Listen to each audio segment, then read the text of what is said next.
지난주에 18장 1절까지 했었죠. 그 예수님이 기드론 시냇가를 건너시는데 그 기드론 시냇가를 건너시는 것이 어떠한 의미를 가지고 있는가에 대해서 제가 설명을 드렸어요. 그건 정말 굉장히 중요한 이야기예요. 그래서 그 기드론 시냇가를 건너셨다는 이야기가 어떠한 내용을 담고 있는지, 그리고 또 왜 이곳에서 있는 동산으로 가셨다라고 하는 말이 있는데, 왜 동산으로 가셨다라는 말이 이곳에 기록되어 있는지 제가 그 부분에 대해서 자세하게 설명을 드렸어요. 비록 두 분밖에 그 말씀을 듣지 못하고 아쉽게 그냥 끝나버리긴 했는데, 이거는 정말 우리가 꼭 알아야 되는 부분 가운데 하나예요. 그냥 기드론 시냇가를 건너서 그냥 가셨나 보다, 그게 아니라 왜 기드론 시냇가를 건너셨는지, 왜 동산으로 가셨는지, 도대체 그곳에서 하신 일이 무엇인지, 그리고 이것이 성경 전체에서 이야기하고 있는 의미가 도대체 무엇인지를 우리가 아는 것이 굉장히 중요해요. 그래서 제가 이것에 대해서 설명드리면서 기드론 시냇가가 예전에 우상을 만들어서 섬겼던 이스라엘 백성들이 그것을 섬겼을 때, 나중에 그 요시야 왕 같은 그런 개혁을 하는 왕이 모든 이 우상을 다 깨부시고 그것을 재로 만들어서 버렸던 곳이 바로 기드론 강가였다라고 말했죠. 이 기드론이라는 뜻은 히브리 말로 카다르라는 그 단어에서 시작되는데, 이 카다르라는 단어는 무슨 뜻을 가지고 있냐면 재가 된다 또는 시커매진다라는 그런 의미를 가지고 있어요. 그래서 이 카다르라는 이 단어에서 키드론이라는 그런 단어가 이제 유출되는데, 이 단어를 통하여서 왜 예수님이 기드론 강가를 건너가셨는가, 그리고 이 이야기는 또한 다윗 왕이 그 기드론 강가를 건너가는 장면이 사무엘 하에 나오죠. 그래서 그 장면과 오버랩되죠. 그래서 왜 그 장면이 함께 이렇게 오버랩돼서 나오는가에 대해서 제가 지난주에 설명을 드렸었고요. 그것 또한 예레미야에 되어 있는 그 약속, 그곳을 건너가는 그 약속에 대한 이야기가 예레미야서 31장에 기록이 되어 있다라고 제가 말씀을 드렸었죠. 가만 생각해 보시면 아담은 에덴 동산에서 창조가 됐어요. 에덴 동산이라는 것은, 에덴이라는 뜻은 어떠한 뜻을 가지고 있냐면 희락이라는 뜻이에요. 에덴이라는 뜻이, 희락이라는 동산에서 한 사람, 이 아담이라는 사람을 통하여 이 세상에 죄가 들어오죠. 사망이라는 것이 죄를 통하여서 들어오게 돼요. 근데 성경은 뭐라고 얘기하냐면, 첫 아담을 통하여 죄가 이 땅에 들어왔고, 그 다음에 둘째 아담을 통하여 우리의 모든 죄가 사하여졌다라고 이야기를 하죠. 가만 생각해 보시면, 첫 아담, 희락이라는 곳에서 아담을 통하여 죄가 들어오죠. 그러면 아담이라는 이 첫사람은 무엇으로 만들어졌는가 하면 흙의 먼지로 만들어졌어요. 흙의 먼지로 만들어졌다 그랬어요. 그 희락의 동산에서 죄를 지은 아담, 둘째 아담. 왜 마지막 아담이 아니라 둘째 아담일까요? 이 둘째 아담이라는 것은 더 이상의 아담은 없어요. 첫째 아담과 둘째 아담만 있을 뿐이에요. 셋째 아담, 넷째 아담은 없어요. 둘째 아담이 마지막 아담이에요. 그런데 그 마지막 아담, 둘째 아담 대신 예수님이 기드론 강가를 건너서 어디로 들어가시냐면 바로 겟세마네 동산으로 돌아가시죠. 그러면 이 겟세마네라는 동산은 뭐 하는 동산이냐? 거기는 감람산이 있는 곳이죠. 그죠? 감람산이 있는 곳인데, 이 감람산의 가트라는 것은 누른다라는 뜻이에요. 이렇게 막 프레싱한다. 그리고 샤멘이라는 것은 오일이라는 뜻이에요. 그래서 겟세만이라는 동산이라는 것은 기름을 짜는 곳이에요. 예, 기름을 짜는 곳에서 기름을 꽉 짜요. 씨를 가지고 꽉 누르면 거기에서부터 기름이 나오게 되는 거예요. 예수님이 겟세만의 동산에서 기도를 하시는데 어떻게 기도를 하시냐면 땀방울이 핏방울이 되도록 기도하세요. 왜 거기서 그렇게 아버지께 기도를 하시냐면 예수님은 무엇이냐면 씨예요. 구약 때부터 약속되어 왔던 그 씨, 아브라함 때부터 약속했던 그 씨, 그 씨가 누구냐면 바로 예수예요. 그 씨를 어떻게 하느냐? 그 씨를 꽉 짜 눌러요. 그것은 고통이요. 그리고 또 그것은 뭐예요? 자기 자신을 정말 부숴버리는. 그래서 레위기에 보시면 이 5가지 이제 제사에 대해서 나오는데 그 제사 가운데 다른 것은 전부 다 동물을 제사로 바치는 건데 하나만 유일하게 소제라는 것만 더 이상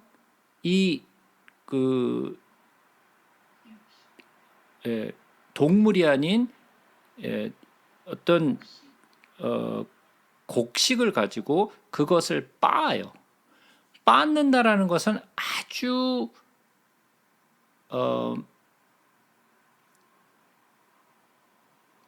뭐라고 해야 되나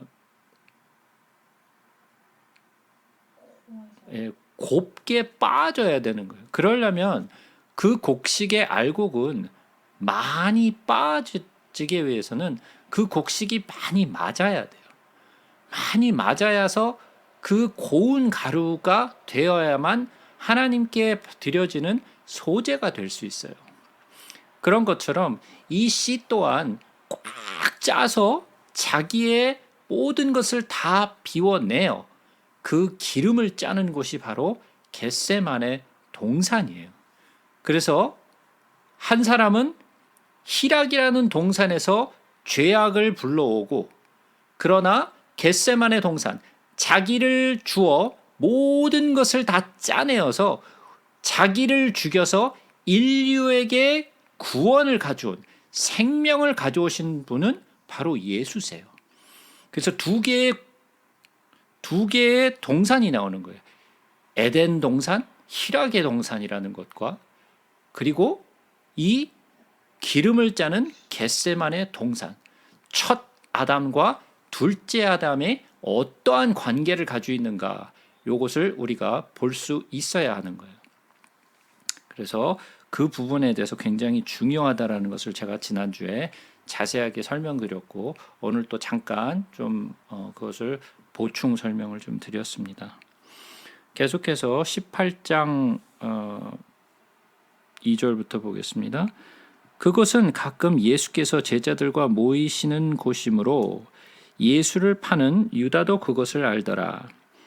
유다가 군대와 대제사장들과 바리새인들에게 얻은 아랫사람들을 데리고 등과 횃불과 무기를 가지고 그리로 오는지라 그랬어요. 자, 여기서 이제 예수님을 잡으러 오는 사람들에 대한 이야기가 이제 기록이 돼 있죠. 자, 그러면 예수님이 이제 겟세마네 동산에서 이제 잡히시는데 그때 사람들이 유다가 군대와 대제사장들과 바리새인들을 데리고 등과 횃불과 무기를 가지고 겟세마네 동산으로 왔어요. 자, 이때 한 몇 명 정도 데려왔을까요? 예?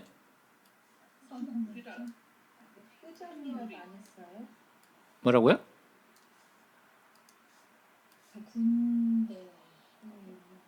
한 몇 명쯤 데리고 왔을까요? 100명이요? 왜 100명 정도를 왜 100명 정도를 백부장이라는 말을 유적과는 어디서 봤던 것 같아요.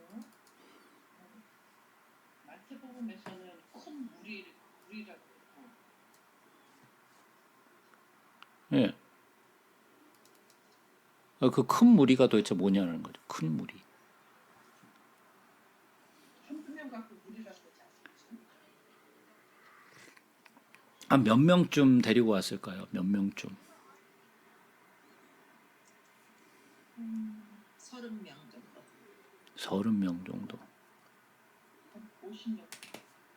한 50명 정도. 뭐 계속 그 넘버가 좀 increase 되고 있네요. 자, 그러면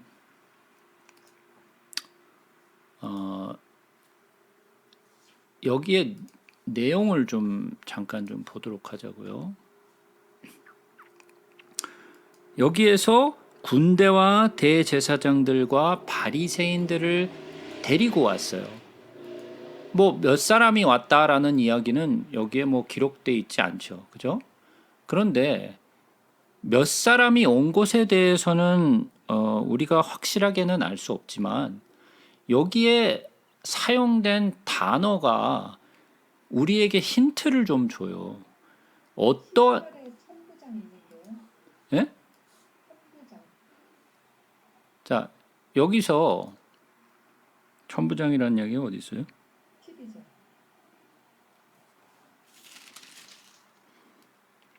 예.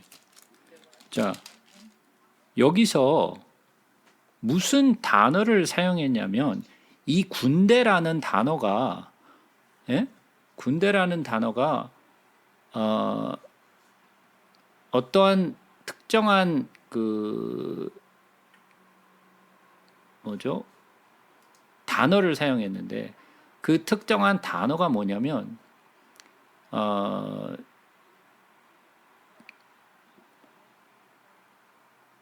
스피라라는 단어를 사용했어요. 스피라.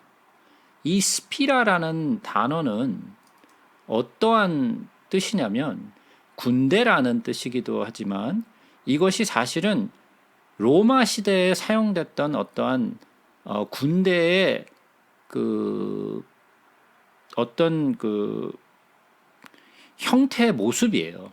자, 그러면 그것을 제가 조금 설명하기 위해서 그 군대의 모습이 어떠한 것인가를 제가 좀 보여드릴게요. 자, 스크린을 좀 제가 쉐어하도록 하겠습니다. 자, 보이시나요? 자, 예전에 예수님이 그 귀신을 쫓는데 그 귀신에게 너희 이름이 뭐냐라고 물었더니 그 귀신이 나는 리전이다라고 얘기를 하는 리전이라는 이야기를 해요. 그 리전이라는 이야기가 뭐냐면 군대라는 뜻이에요. 그 리전이라는 게. 그래서 거기서 귀신이 튀어나오는데 그 귀신들이 예수님께 묻죠. 우리로 하여금 저 돼지들에게 들어가게 하소서. 그래서 돼지들에게 들어가죠. 예? 근데 돼지가 귀신이 들어가서 물가로 가서 돼지가 물에 빠져 죽어요. 그때 물에 빠져 죽었던 돼지의 숫자가 어떻게 되죠? 한 2,000마리 정도 됐었어요. 근데 그때 귀신이 예수님한테 뭐라 그러냐면 내 이름은 리전이라 그랬어요. 자, 그러면 여러분들이 지금 보고 있는 이 지금 요 이미지 사진이 제가 지금 보여드리고 있는 사진이 요게 리전이에요. 요게 리전인데 이게 뭔 뜻이냐면 자, 여기 보면 1, 2, 3, 4, 5, 6, 7, 8, 9, 10 이런 게 있죠. 예? 자, 그러면 요 무리가 요게 코호트라는 거예요. 요게 하나의 코호트예요. 예? 요거 아시겠죠? 요 무리가 하나의 코호트예요. 그러니까 코호트 1, 코호트 2, 코호트 3, 코호트 4, 5, 6, 7, 8, 9, 10 이렇게 되는 거예요. 이해가 되시나요? 자, 근데 이 first cohort는 첫 번째 cohort는 좀 무리가 많아요. 거의 2배 가까이 돼요. 보통 이 cohort보다. 근데 이 일반적인 cohort는 몇 명이냐면 우리가 성경 속에서 centurion이라는 말 들어보죠. 예, 백부장이라는 말 들어보잖아요. 그 백부장이 어떤 거냐면요. 백부장은 80명의 군사를 다스리는 사람이 백부장이에요. 100명의 군사를 다스려서 백부장이 아니고 80명을 다스리는 사람을 갖다가 백부장이라고 얘기를 해요. 예? 그 centurion이라고 얘기를 해요. 그래서 요 무리, 여기 지금 보이시죠? 요 앞에 여기 이렇게 보이시죠? 이게 몇 개냐면 하나, 둘, 셋, 넷, 다섯, 여섯이에요. 무리가 있는데 이게 좀 여기 이쪽 오른쪽으로 가서 보시면 조금 더 자세하게 보이시죠? 하나, 둘, 셋, 넷, 다섯, 여섯. 그러니까 즉 다시 말해서 무슨 소리냐면 6개의 코호트가 모여 6개의 센츄리언이 무리가 모여서 하나의 코호트라는 걸 만드는 거예요. 무슨 말인지 이해가 되시나요? 예? 자, 그러면 요 한 개의 무리가 백부장이 다스리는 거예요. 백부장 하나, 백부장 둘, 백부장 셋, 백부장 넷, 백부장 다섯, 백부장 여섯. 그래가지고 요 백부장 6명과 80명의 군대, 요 한 무리가 80, 그러니까 8, 4, 아니, 84가 아니죠. 예, 요게 480명이에요. 그래서 하나의 코호트를 이루어요. 무슨 말인지 이해가 되시죠? 그런데 요 전체, 그러니까 10개의 코호트가 이 첫 번째 코호트만 빼고 이 첫 번째 코호트는 150명 가까이 돼요. 요 무리가 150, 150, 150, 150, 150. 그러니까 몇 명이에요? 750이죠. 예? 그러니까 요 첫 번째 코호트만 빼고 나머지 second cohort부터 10th cohort까지는 전부 다 480명씩이에요. 이해가 되시죠? 그래서 이 전체를 갖다가 뭐라 그러냐면 legion이라고 그래요. 이해가 되시죠? 예. 그러면 요 내용을 좀 보시면서 제가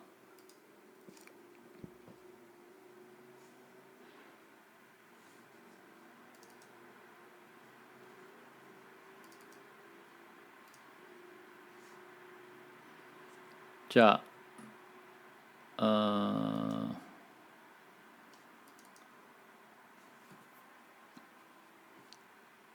예. 이게 이제 스피라, 제가 아까 말씀드렸죠.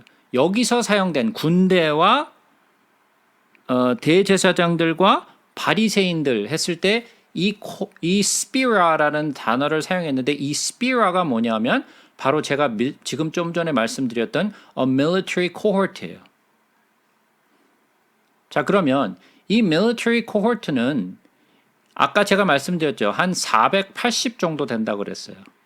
크게는 600명까지 돼요.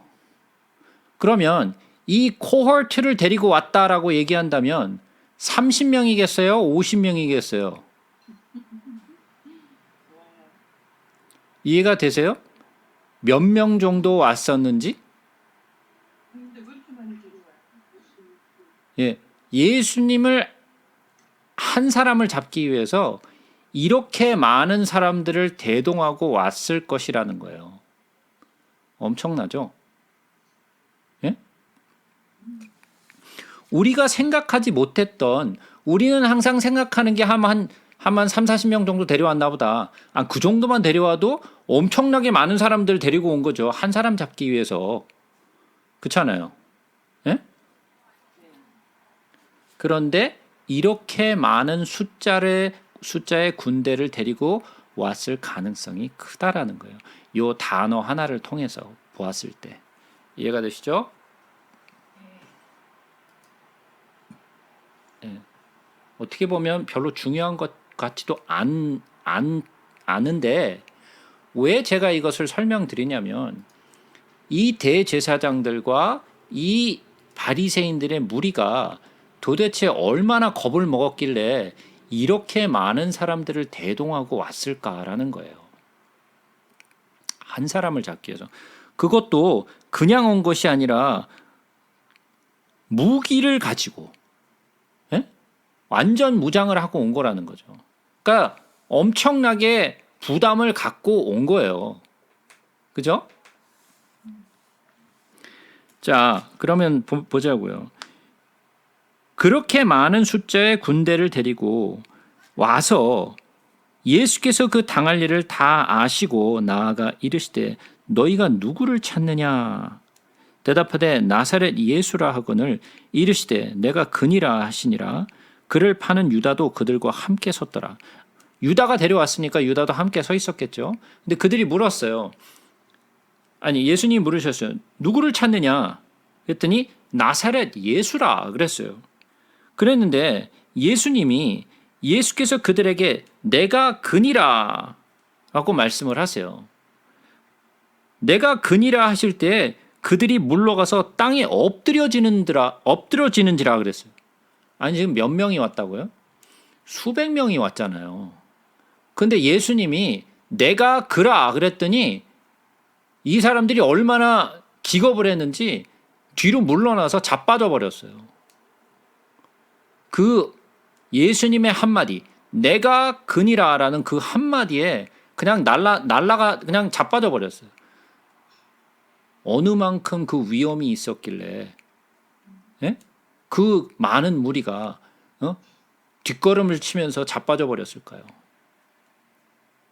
우리는 생각하기에 맨날 영화를 봐가지고 맨날 영화로 주로 성경을 배우니까 우리는 저 영화를 보다 보면 그냥 몇 명의 무리가 와가지고 예수님을 그냥 잡아가지고 데려가잖아요.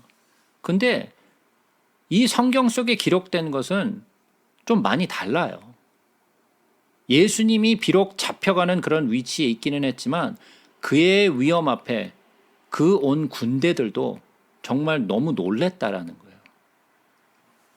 이것은 정말 어떻게 보면 우리가 읽으면서도 그냥 별로 생각 안 하고 지나가는 부분인 것 같아요. 이런 내용들이 설교 속에서 강조되지도 거의 않고, 그죠? 근데 예수님이 여기서 내가 그니라 말씀하시는데 이 말씀은 에고 에이미, 우리가 여러 번 배웠어요. 그죠? 에고 에이미. 예수님이 이 말씀을 여러 번 하셨어요. 그죠? 자, 오늘 제가 이거 만들다가 좀 늦었는데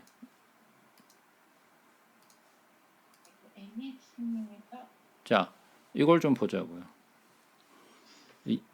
이거 만들다가 지금 제가 늦어가지고 자, 이게 뭐냐면 이게 지금 제가 어디서 갖고 온 거냐면 출애굽기 3장 14절을 뽑아온 거예요. 뭐 제가 다 읽을 필요는 없으니까 제가 몇 부분만 읽어드릴게요. 이게 무슨 뜻이냐면 바요멜 엘로힘 엘 모셰 그러니까 하나님이 모세에게 말씀을 하시는데 뭐라고 말씀하시냐? 에히에 아셰르 에히에 라고 말씀을 하세요. 여기서 에히에 아셰르 에히에 라고 되었는데 지금 요것을 갖다가 영어로 지금 보게 되면 하나님이 모세에게 말씀하시는데 I am who I am 이라고 말씀을 하시죠. 이건 우리가 잘 알고 있는 거죠. I am who I am 또는 I am that I am 이라고 말씀을 하셨다. 그리고 또 우리 한글 성경에는 뭐라고 돼 있죠? 나는 스스로 있는 자라 그랬어요. 근데 어떻게 보면 스스로 있는 자라는 것은 전혀 맞지 않아요. 여기서는 스스로 있는 자라고 설명하지 않았어요. 실제 성경은. 그래서 이게 지금 제가 헬라어로 지금 여기다 써놓은 거거든요. 이 헬라어는 셉투어전트, 그러니까 70인역이죠. 70인역을 그대로 지금 가져왔는데, 예? 요것도 마찬가지로 뭐라 그러냐면 에고 에이미라고 얘기를 해요. 말씀하신 게 이게 지금 우리가 보고 있는 에고 에이미죠. 그죠? 자, 요게 지금 나와 있는 게 요 아래 요 지금 나와 있는 게 요한복음 8장 6절이에요. 여기서 내가 그니라라고 말씀하신 게 에고 에이미 요거예요. 자, 그러면 여기에서 출애굽기 3장 14절에서 하나님이 모세에게 나는 스스로 있는 자라라고 말씀하실 때 헬라어로는 에고 에이미라고 트랜슬레이트를 했어요. 그리고 신약에서는 이 자체가 그냥 헬라어로 써져 있으니까 내가 그니라라는 것을 에고 에이미로 사용하셨는데 이 헬라어로도 영어로도 그리고 또 한국말로는 표현할 수 없는 내용이 히브리 말에 가능한 것이 있어요. 그게 뭐냐면 여기에 지금 출애굽기 3장 14절에 아까 제가 말씀드렸죠. 바요멜 엘로힘 엘 모셰 에히에 아셰르 에히에라고 그랬잖아요. 이 에히에라는 뜻은 뭐냐면 이거는 미래 형태예요. 에히에라는 뜻은 미래 형태인데 직역을 하자면 어떻게 되냐면 I will be that I will be예요. 이거는 헬라어로도 번역이 안 되고 영어로도 번역이 제대로 안 되고 한국말로는 더더욱이 번역이 안 돼요. 근데 이 자체로 본다면 I will be that I will be 또는 I will be who I will be예요. 그러니까 이거는 번역이 완전 좀 다르죠. I am who I am도 아니고 I am that I am 뭐도 아니고 에고 에이미도 아니에요, 사실은. 에고 에이미는 현재예요. 근데 원래 나는 스스로 있는 자라는 그 부분이 미래 형태로 돼 있어요. I will be that I will be 또는 I will be who I will be. 이건 뭐 맞지도 않는 용법이죠. 예? 이건 영어 용법으로도 맞지가 않아요. 근데 이거는 히브리 말로만 표현할 수 있는 내용이에요. 그러나 이것을 헬라어로 표현했을 때는 뭐라고 표현을 했냐면 에고 에이미라고 번역을 했어요. 근데 그 똑같은 말이 예수님이 내가 그니라라고 말씀하실 때도 마찬가지로 에고 에이미라고 말씀을 하세요. 자, 그래서 이런 내용은 우리가 조금 더 참고하면서 보면 좋을 것 같다라는 생각이 들어서 제가 이 내용을 좀 설명을 드렸습니다. 계속해서 보죠. 이에 다시 누구를 찾느냐고 물으신데 그들이 말하되 나사렛 예수라 하거늘 예수께서 대답하시되 너희에게 내가 그니라 여기서도 말씀하시죠. 똑같이 말씀하시죠. 에고 에이미라고 말씀하시죠. 하였으니 나를 찾거든 이 사람들이 가는 것은 용납하라 하시니 그랬어요. 자, 그 제자들은 내버려 두고 나를 잡아라라는 거죠. 이에 아버지께서 내게 주신 자 중에서 하나도 잃지 아니하였사옵나이다 하신 말씀을 응하게 하려 함이러라. 자, 이 말씀은 우리가 17장에서 보았던 내용이죠. 그죠? 우리가 지난주에 말씀을 나눴던 그 내용이 똑같은 내용이 있죠. 아버지께서 내게 주신 자 중에서 하나도 잃지 아니하였음이로다 그랬어요. 이에 시몬 베드로가 칼을 가졌는데 그것을 빼어 대제사장이 종을 쳐서 오른편 귀를 베어버리니 그 종의 이름은 말고라. 예수께서 베드로더러 이르시되 칼을 칼집에 꽂으라. 아버지께서 주신 잔을 내가 마시지 아니하겠느냐 하시니라. 여기서 아버지께서 주신 잔, 이것은 예수님이 십자가에 못 박히시는 것을 말하는 거죠. 그래서 두 제자가 예전에 물었었죠. 너희가 내가 마시는 잔을 마실 수 있느냐 그랬더니 예, 마실 수 있습니다 그랬죠. 예, 뭔 소리 하는지도 모르고 헛소리로 지네들끼리 떠들었죠. 이게 뭔 말인지도 모르고 그러죠. 이것은 어느 누구도 질 수 없는, 어느 누구도 마실 수 없는 잔이에요. 이것은 유일하게 예수님만이 마실 수 있는 잔이죠. 십자가에 못 박히시는 것. 십자가에 못 박히는 것은 누구나 박힐 수 있어요.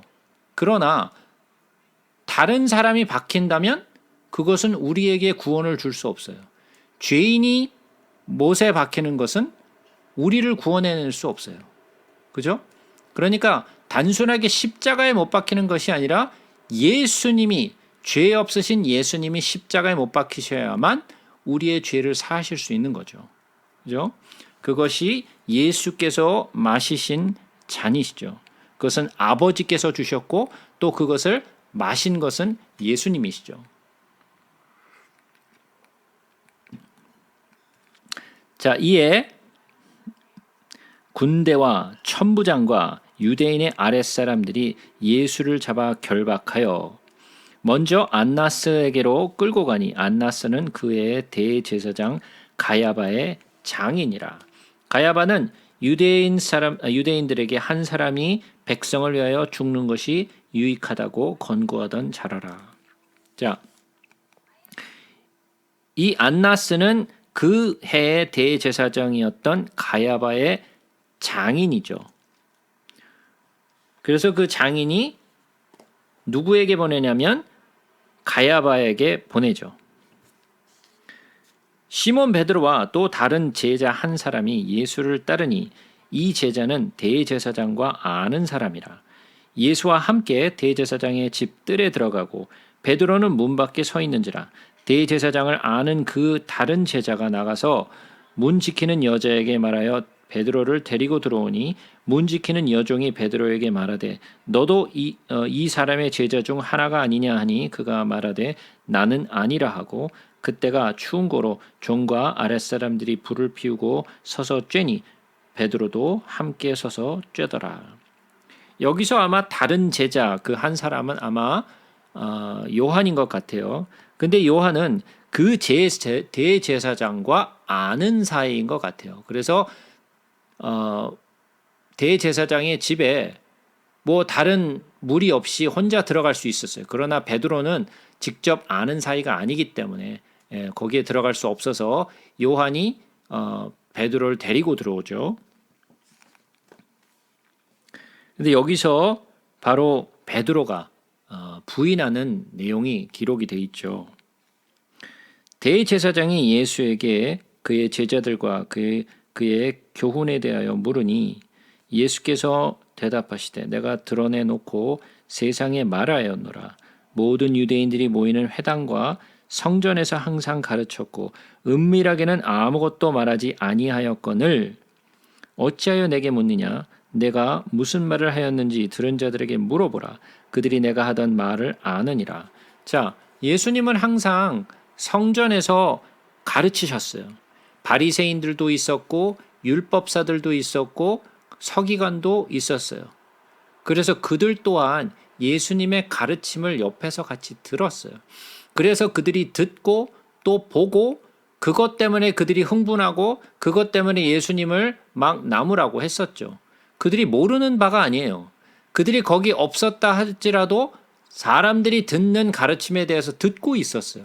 그러니까 그들이 모르는 것이 아니라 그들은 다 알고 있어요. 예수님이 무엇을 가르쳤는지 알고 있는데 그 가르침이 자기들이 믿고 있는 그 율법과 달랐기 때문에 그래서 거부한 거예요.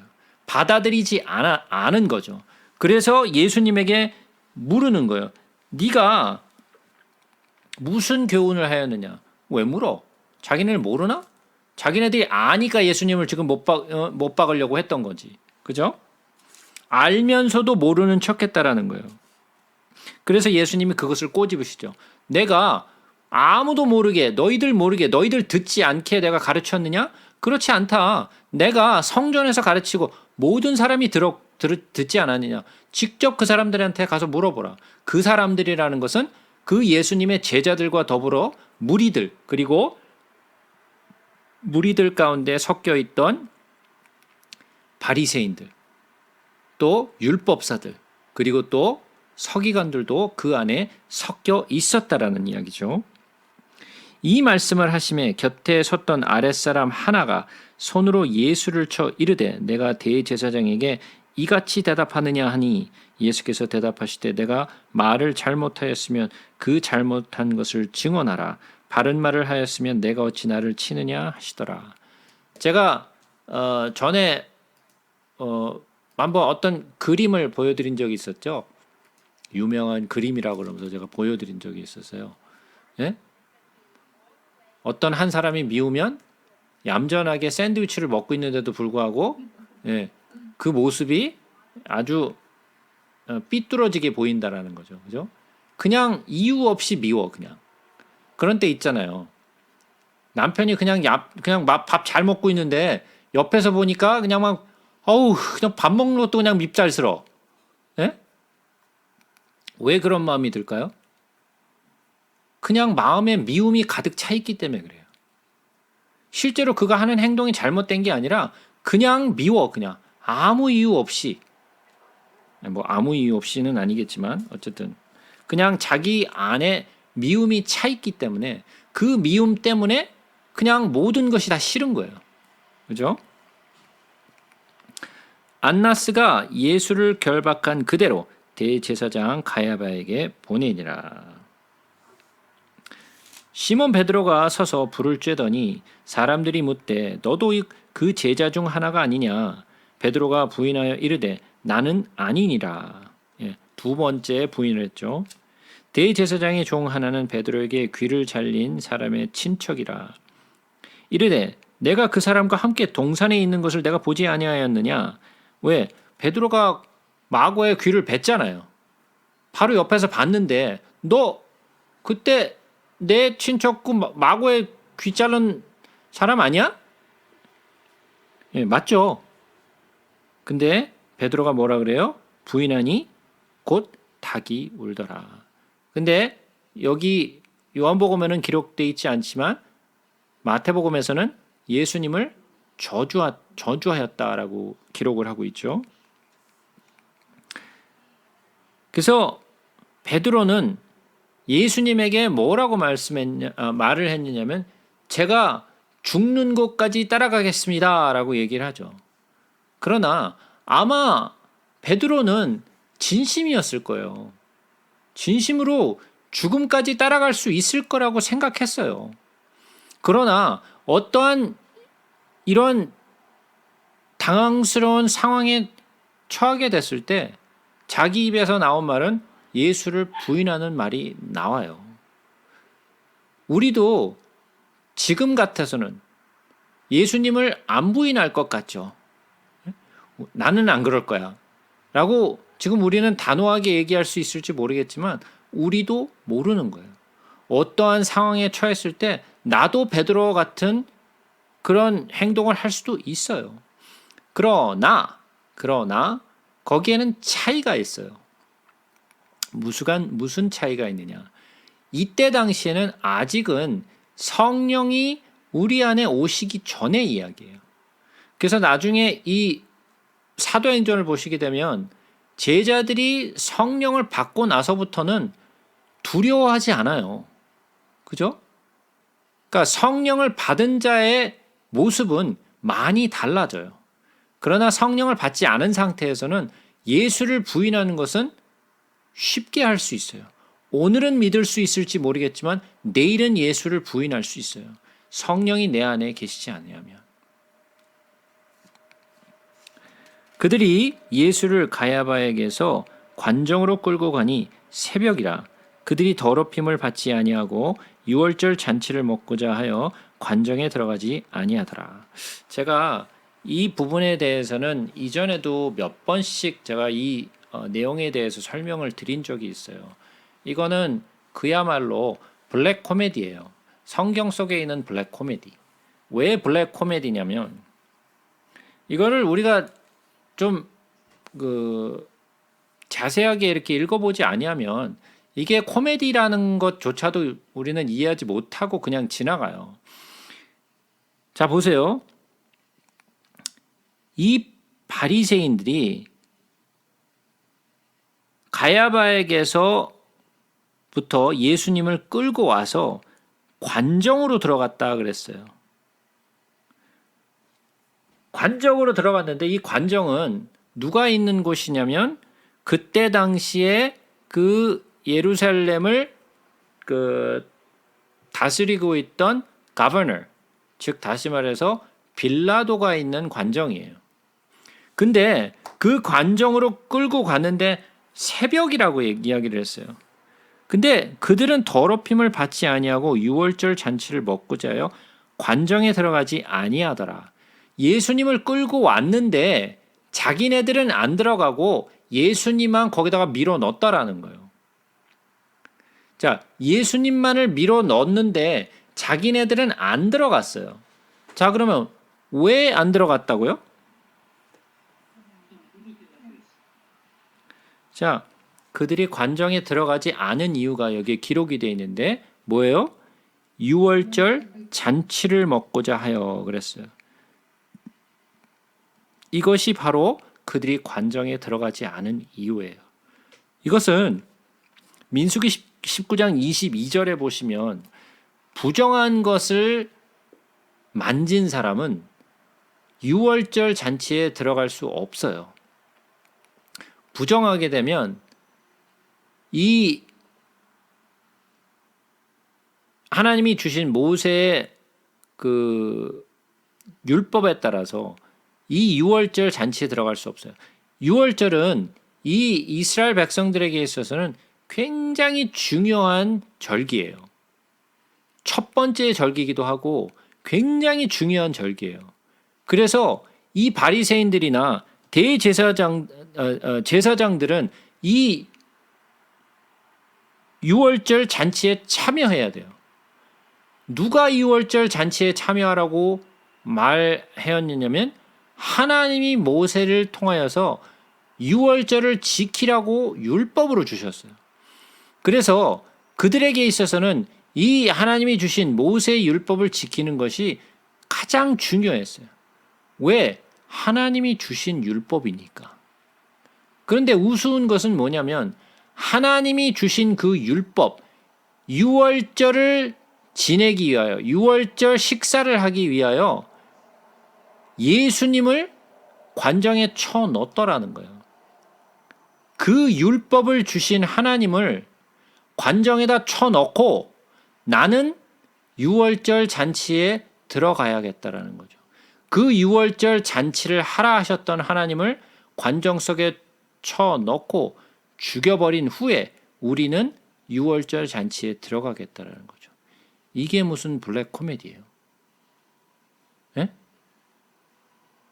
율법을 주신 하나님을 잡아 죽이면서 자기는 율법을 지키겠다?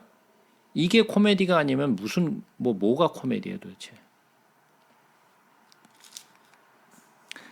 그러므로 빌라도가 밖으로 나가서 그들에게 말하되 너희가 무슨 일로 이 사람을 고발하느냐?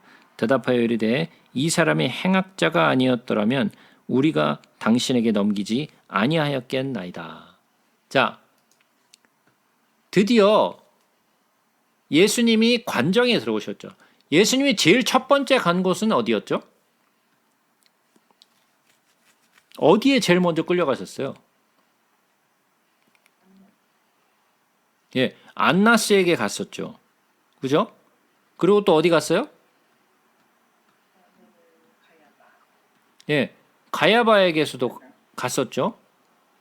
그 다음에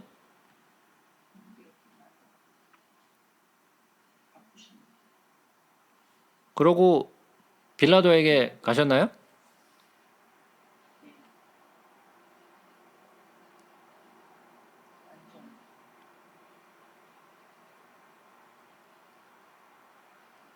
자,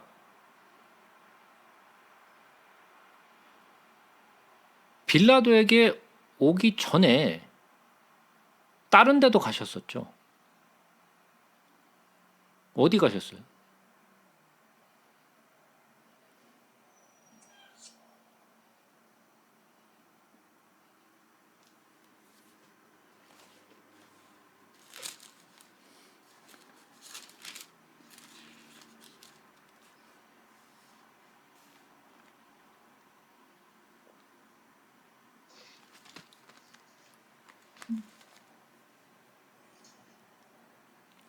처음에 누구에게 갔었다 그랬어요? 안나스에게 갔다 그랬죠.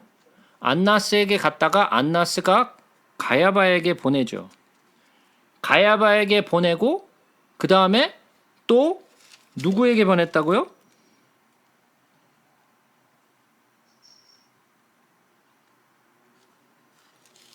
빌라도에게 보냈죠. 그죠? 그 다음에 어떻게 됐어요? 십자가에 그 다음에 못 박으셨나요? 또 다시 들어갔죠. 가야바에게. 가야바에게로 갔어요? 자, 누가복음 23장으로 한번 가서 보겠습니다.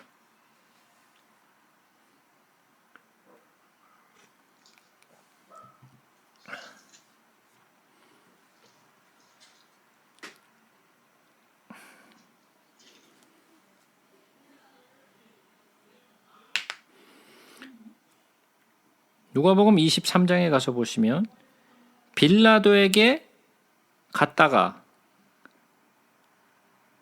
그 다음에 헤롯에게로 또 가죠. 그죠? 여기저기를 끌려다니세요. 안나스에게 갔다가 가야바에 갔다가 빌라도에게 갔다가 헤롯에게 갔다가 또다시 빌라도에게 돌아오죠. 새벽 내내 예수님은 이곳저곳으로 끌려다니세요.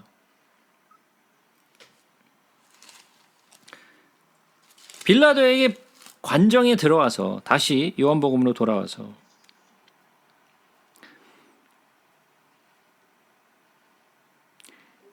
빌라도가 물었죠. 너희가 무슨 일로 이를 고발하느냐? 라고 물었더니 이 데리고 왔던 사람들이 뭐라고 얘기하냐면 이 사람의 행악자가 아니었더라면 우리가 당신에게 넘기지 아니하였겠나이다. 그러니까 하는 말이 뭐예요? 행악자라는 뜻이죠. 근데 보세요. 29절 첫 부분을 보게 되면 이들이 관정에 들어오지 않았어요. 그죠? 관정에 들어오지 않아서 어떤 일이 벌어지냐면 빌라도가 관정 밖으로 나가요. 안 들어오니까. 그래서 빌라도가 직접 관정 바깥으로 나가서 데려온 제사장들과 바리새인들과 이야기를 나눠요. 예수님은 어디 있죠? 안에 관정. 예수님은 관정 안에 있어요. 예? 잘 기억하세요. 예수님은 관정 안에 계시고 바리새인과 제사장들은 관정 바깥에 있어요. 자, 그러면 빌라도가 예수님과 이 제사장들과 바리새인들과 대화를 하는데 어떻게 대화를 하는지 보세요. 자, 지금 이 사람들이 관정에 들어오지 않아서 빌라도가 바깥으로 나갔다 그랬어요. 관정으로 나갔죠. 이 사람들하고 이야기를 하느라고. 왜 이 사람들을 나에게 고발하느냐 그랬더니 이 사람의 행악자가 아니었더라면 당신에게 넘기지 아니하였겠나이다 그랬어요.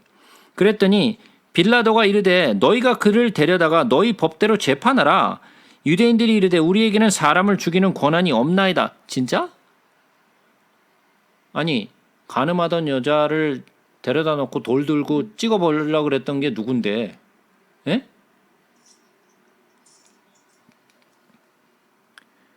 이는 예수께서 자기가 어떠한 죽음으로 죽을 것을 가리켜 하신 말씀을 응하게 하려 함이로라. 그러니까 하나님이 정하신 거죠. 어떻게 죽을 것을 정하셨어요. 이에 빌라도가 다시 관정에 들어가 예수를 불러 이르되 내가 유대인의 왕이냐? 자, 지금 빌라도가 관정 안으로 다시 들어왔죠. 그죠? 자, 그러면 빌라도가 대화를 하는데 어떻게 대화를 하냐면 관정을 왔다 갔다 해요. 이게 뭐 하는 짓이야 이게? 가버너가 예? 너무 웃기잖아요. 예? 대화를 이 사람들하고 하기 위해서 예수님은 관정 안에 있고 지금 바리새인들은 바깥에 있고 빌라도가 들락달락거리면서 대화를 해. 이게 뭐 하는 코미디야 이게 또. 네가 유대인의 왕이냐? 라고 물었어요. 예수께서 대답하시되 이에 내가 스스로 하는 말이냐?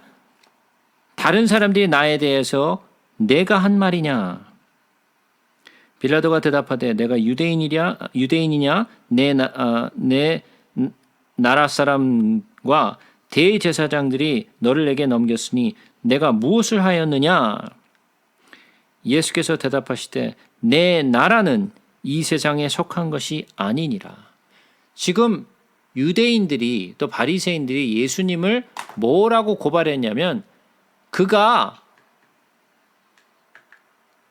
유대인의 왕이라 그랬다. 예? 유대인의 왕이라고 그래서 데려왔다. 그래서 이 사람은 행악자다 라고 물었어요. 자, 근데 예수님의 대답이 왕은 왕인데 내 나라는 이 나라가 아니다. 자, 만약에 진짜 예수님이 나는 유대인의 왕이다라고 말씀하셨으면 빌라도는 예수님을 잡아 죽여야 돼요. 왜? 왕은 하나밖에 없어요. 헤롯도 왕이 아니에요. 헤롯은 그냥 분봉 왕일 뿐 유다의 왕이 아니에요. 그런데 예수님이 만약에 나는 유대의 왕이다라고 얘기했다면 빌라도는 예수님을 죽여야 되는데 예수님의 대답은 나는 유대의 왕이 아니라는 거예요. 내 나라는 이곳에 속한 것이 아니라. 왜? 하늘나라에 속한 것이 하나님의 나라니까. 내 나라는 이곳에 속한 것이 아니다. 그러니까 빌라도가 할 말이 없지. 그 나라가 어느 나라인지는 모르겠는데 유대인의 왕은 아니라니까. 문제가 될 일이 없는 거죠.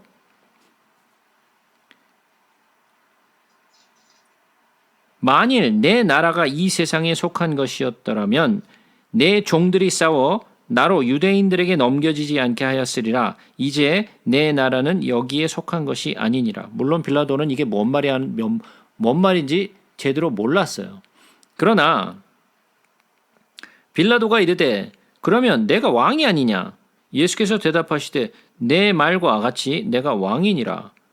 내가 이를 위하여 태어났으며 이를 위하여 세상에 왔나니 곧 진리에 대하여 증언하려 함이로라. 무릇 진리에 속한 자는 내 음성을 듣느니라. 예수님이 세상에 온 이유를 스스로 밝히시죠. 그게 뭐예요? 진리에 대하여 증언하려 함이로라. 진리에 속한 자는 내 음성을 듣느니라. 예수님이 나는 목자라 라고 말씀을 하시잖아요. 그 양은 그 목자의 음성을 듣는다 그랬잖아요. 왜? 그 양은 그 목자에게 속한 것이기 때문에. 그죠? 그런데 예수님이 진리에 대하여 증언하러 오셨고 진리에 속한 자는 내 음성을 듣느니라. 그리고 빌라도가 이르되 진리가 무엇이냐 하고 물었어요. 진리가 무엇이냐 그래 놓고서는 나가버려. 아니 진리가 무엇이냐 하면 진리에 대해서 들어야 될 거 아니야, 답변을. 정말 진리에 대해서 관심이 있다면 진리가 무엇이냐라고 질문을 해놓고서 무슨 대답을 하는지 기다려야 될 텐데 질문만 던져놓고서 나가버리네? 그러니까 진리에 대해서 관심이 있다라는 거예요, 없다라는 거예요? 네, 진리에 대해서 관심이 없는 거예요. 질문만 던져놓고 그냥 나가버려. 그게 질문을 뭐하러 해? 이 말을 하고 다시 유대인들에게 나가서 제가 아까 말씀드렸죠. 어떻게 한다고요?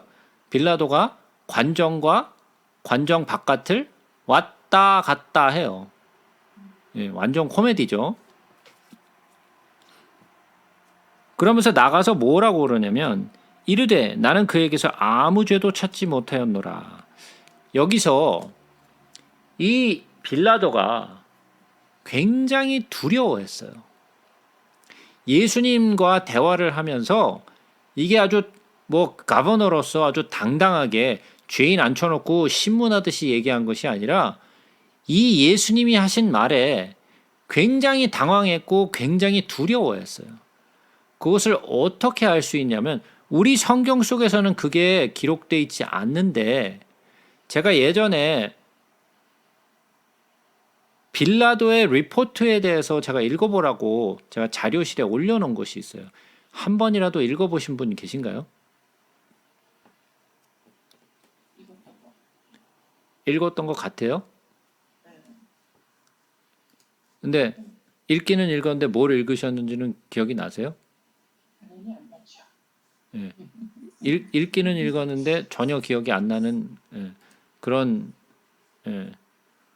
그 기억이 하나도 안 나는 거면 모르겠어요. 한번 꼭 한번 읽어보세요. 그게 한 10페이지 정도밖에 안 돼요. 예. 누가복음 그 자료실에 제가 그 빌라도의 보고서를 올려놨으니까 10페이지 한 5분도 안 돼서 읽을 수 있어요. 꼭 한번 읽어보시고 그 내용을 보시면 그 빌라도가 얼마나 두려워했는지를 알 수 있어요. 그리고 이 빌라도는 예수님에게서 죄를 찾지 못했고 어떻게 해서든 예수님을 풀어주려고 했어요. 예수를 십자가에 못 박아 죽이려고 한 것이 아니라 예수님을 풀어주려고 애를 많이 썼어요. 근데 우리는 사도신경을 읽으면서 누구에게 핍박을 받았다고요? 예? 본디오 빌라도에게 고난을 받으사라고 돼 있는데 예? 진짜로 빌라도에게 고난을 받으셨나요? 아니요. 참 억울할 거야. 빌라도는 어떻게 해서든 풀어주려고 애를 많이 썼어요. 근데 풀어주지 못했어. 그죠? 그 풀어주지 못했는데 그 풀어주지 못한 이유가 성경 속에 기록이 되어 있어요. 뭐라고 기록되어 있나요?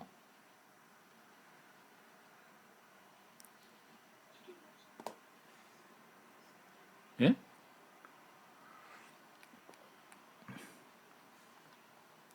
자, 마태복음으로 한번 가봅시다. 마태복음.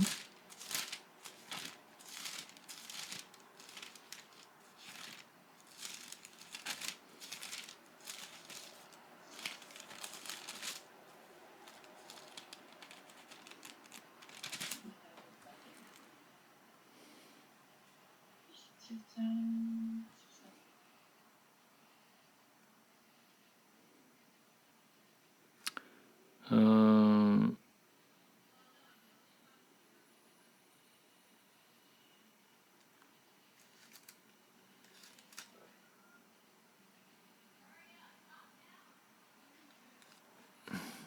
24절? 27장 24절? 27장 24절. 네. 여기서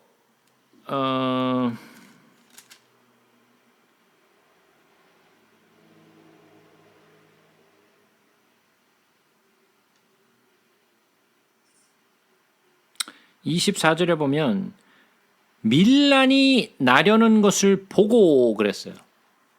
그죠? 그러니까 빌라도가 예수님을 십자가에 못 박혀 죽인 이유는 자기가 죄를 발견해서 이 사람은 십자가에 못 박아 죽여야 되겠구나라는 이유를 발견해서 십자가에 못 박은 것이 아니라 밀란이 일어날까 하여. 왜? 밀란이 일어나면 그게 리포트가 이 중앙정부의 리포트가 되면 자기가 떨려날 수 있는 거예요. 총독 자리를 잃을 수도 있어. 그렇기 때문에 밀란이 일어나는 것을 두려워했어요. 그리고 두 번째, 마가복음으로 한번 가서 보죠. 마가복음에는 뭐라고 기록을 하고 있는지.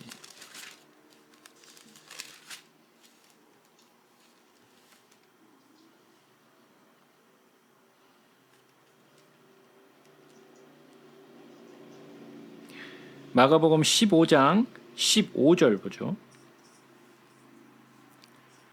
빌라도가 무리에게 만족을 주고자 하여. 자기가 예수님의 죄를 발견한 것이 아니라 밀란이 일어날 것이 두려웠고 또 그곳에 모인 무리들을 만족시키기 위해서 예수를 십자가에 못 박게 내어준 거예요. 자, 이번에는 누가복음으로 한번 가서 보겠습니다.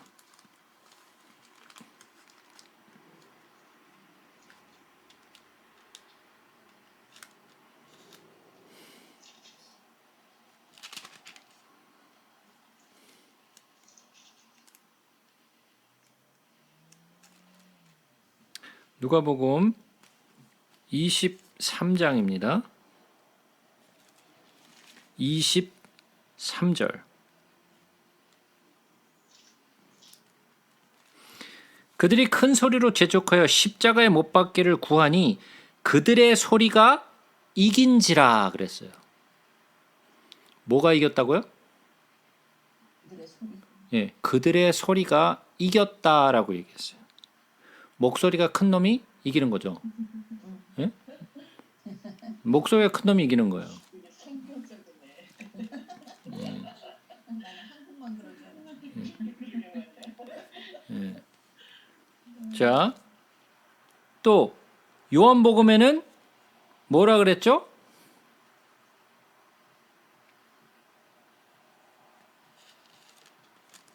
요한복음에는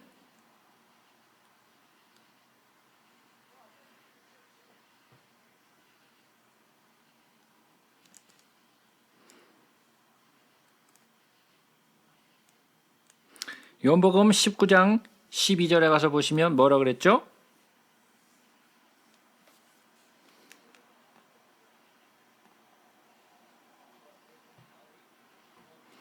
자, 이러므로 빌라도가 예수를 놓으려고 힘썼으나 유대인들이 소리질러 이르되 이 사람을 놓으면 가이사의 충신이 아니니이다. 무릇 자기를 왕이라 하는 자가 가이사를 반역하는 것이니이다. 협박했죠.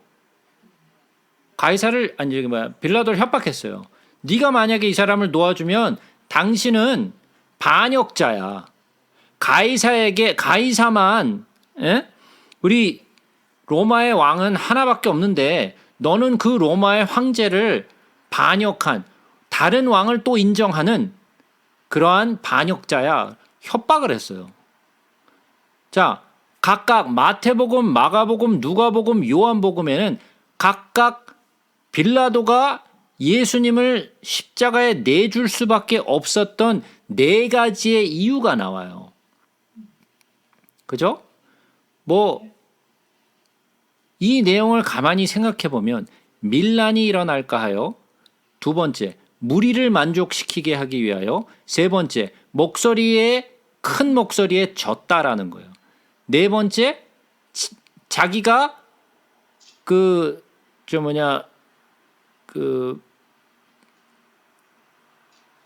반역자라는 그런 협박에 눌려서 결국은 예수님을 십자가에 내어주게 돼요. 요 4가지 내용을 이유를 한번 곰곰이 한번 생각해 보자고요. 오늘날에도 교회에서 제대로 복음이 전해지지 않는 이유가 어떤 이유가 있느냐면요. 물론 여러 가지 이유가 있죠. 물론 여러 가지 이유가 있을 수 있겠지만 그 중에 한 가지는 말씀을 전하시는 분들이 교인들을 너무 두려워하고 눈치를 봐요. 교인들의 눈치를 너무 보다 보니까 복음을 온전하게 전하지를 못해. 왜? 온전히 전했다가는 쫓겨날 수 있거든. 예? 요즘은 뭐 목사님이 그 권한이 있는 게 아니라 교회를 섬기는 무슨 직분자들이나 오래되신 분들이나 이런 사람들이 쫓아낼 수 있어요. 뭐 그런 사례는 아마 여러분들도 여러 케이스를 아마 보셨을 거예요. 그렇기 때문에 이 복음을 전하는 자들이 사람들의 밀란이 일어날까봐 두려워해서 복음을 제대로 전하지 못해요. 마치 예수님을 십자가에 내어 주었던 것처럼 자기 스스로와 그리고 또 교인을 십자가에 내어 주는 거예요. 두 번째, 무리를 만족시키게 하려는 거죠. 그들에게 올바른 예수 그리스도의 복음을 전하려고 하는 것이 아니라 그들이 듣고 싶어하는 메시지를 전하게 되는 거예요. 잘된다, 잘된다, 축복이다. 이러한 그들이 듣기에 편안하고 그들이 듣기 좋은 메시지를 전하게 되는 거예요. 그러니까 아프고 찌르는 그런 메시지, 내가 죄인이라 회개해야 된다라는 것을 말하는 것이 아니라 편안한 이야기, 좋은 이야기, 모두들이 만족할 수 있는 그런 메시지를 던지다 보니까 그들이 달콤한 설탕에 젖어버리는 거예요. 복음이 온전히 전해지지 못해요. 그러므로 말미암아 성도들을 십자가에 내어주게 되는 거예요. 자, 세 번째, 교인들의 목소리가 복음을 전하는 자의 목소리보다 훨씬 커. 에? 장로와 권사와 집사들의 목소리가 목사의 목소리보다 훨씬 커. 복음을 전하는 자의 목소리보다 훨씬 크니까 누가 이긴다? 목소리 큰 사람이 이기는 거예요. 숫자로 밀어대고 목소리로 밀어대니까 밀려. 그러니까 결국은 그들을 십자가에 내주게 되는 거예요. 원하지는 않지만 결국은 어떻게 되느냐? 결국은 십자가에 내주는 거예요. 마지막으로, 야, 당신이 이 예수를 못 박아 죽이지 않으면, 십자가에 못 박아 죽이지 않으면 당신은 반역자야. 우리 교회의 법대로 하지 않으면 당신은 잘릴 거야. 협박이에요. 협박에 막 눌려가지고 결국은 성도들을 십자가에 내줘요. 우리 이 교회가 마치 빌라도 같은 사람들이 많아지는 거예요.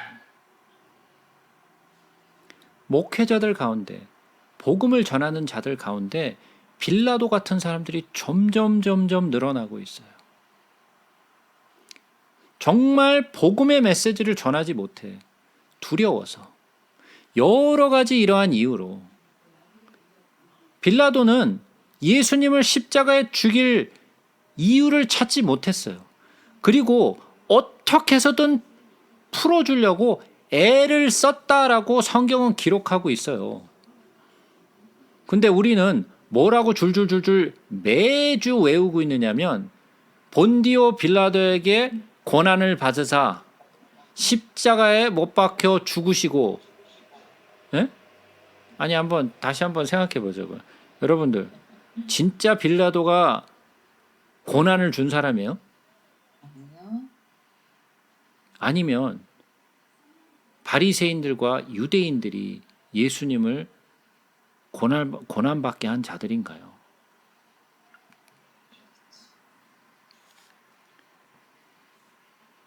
이게 우리 스스로 한번 생각해 봐야 돼요. 다시 한번 요한복음으로 돌아옵니다.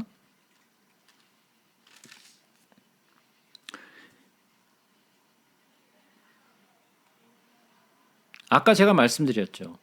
빌라도가 예수님께 질문했다 그랬어요. 마지막 질문이 뭐였어요? 진리가 무엇이냐?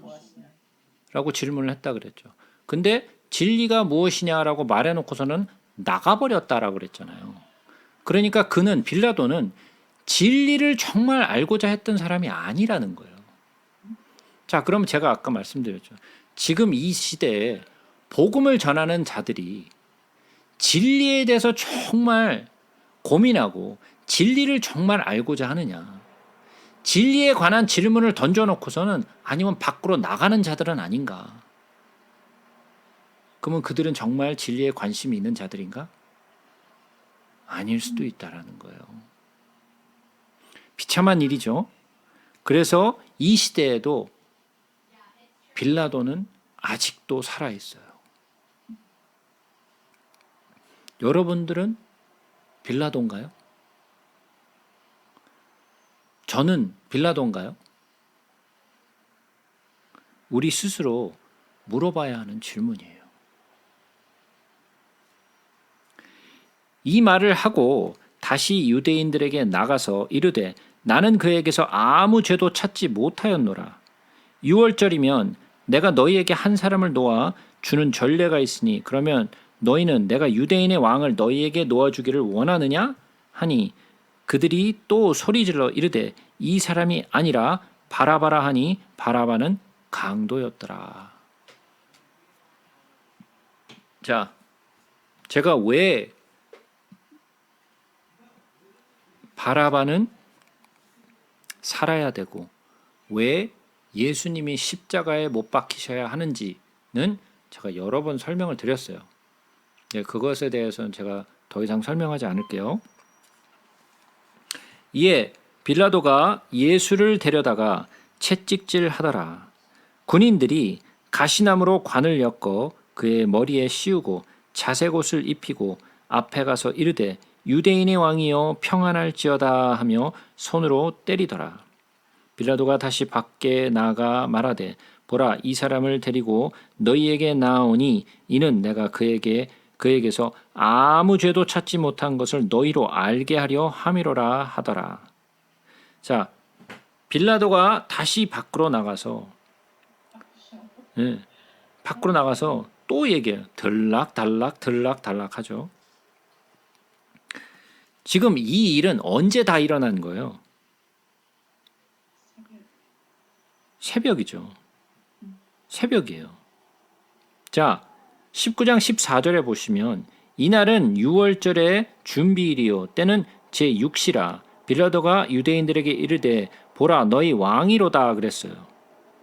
근데 이때는 예수를 이미 채찍에 맞게 하고 이제 십자가에 못 박히는 때예요.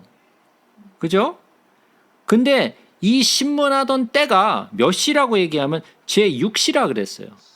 이 6시는 유대인의 6시가 아니라고 제가 말씀드렸어요. 이것은 로마의 6시, 즉 다시 말해서 우리가 알고 있는 6시, 즉 다시 말해서 새벽 6시예요. 예? 그러니까 새벽 내내 예수님은 시달리셨어요. 시달리시고 여기저기 끌려다니시고 또 뺨 맞고 채찍 맞고 그 시간에 새벽 시간이에요. 전부 다.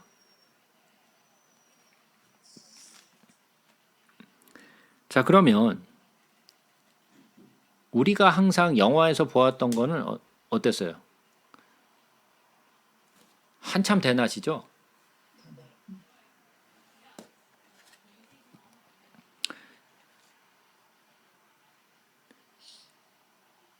빌라도는 어떻게 해서든 풀어주려고 얘기했고 그의 아내도 와서 얘기했었죠. 내가 밤새도록 고생했으니까 이 사람 대해서 상관하지 말라. 상관하지 말라. 그래서 그것을 마음에 품고 있었어요. 빌라도는. 그죠? 19장 4절 빌라도가 다시 밖에 나가서 말하되 보라 이 사람을 데리고 너에게 나오니 이는 내가 그에게서 아무 죄도 찾지 못한 것을 너희로 알게 하려 함이로라. 자, 그러면 이것을 다시 한번 누가복음으로 한번 아까 다시 돌아가 보자고요. 빌라도의 관정에 있다가 빌라도가 누구에게 보내냐면 헤롯에게 보내죠. 예? 조금 헤롯에 갔을 때 어떻게 되는지 보자고요. 누가복음 23장이죠.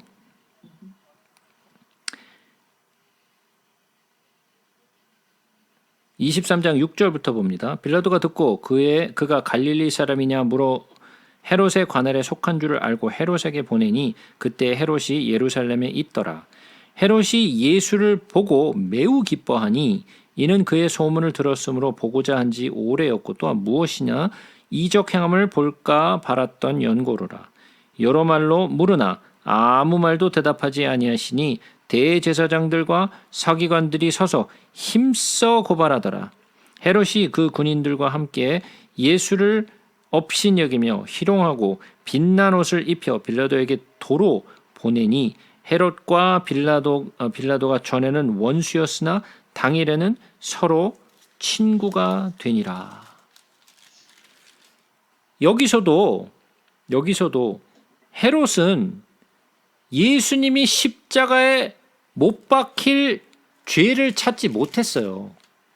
헤롯도 계속해서 보시면 빌라도가 대제사장들과 관리들과 백성을 불러 모으고 이르되 너희가 이 사람이 백성을 미혹하는 자라 하여 내게 끌고 왔도다.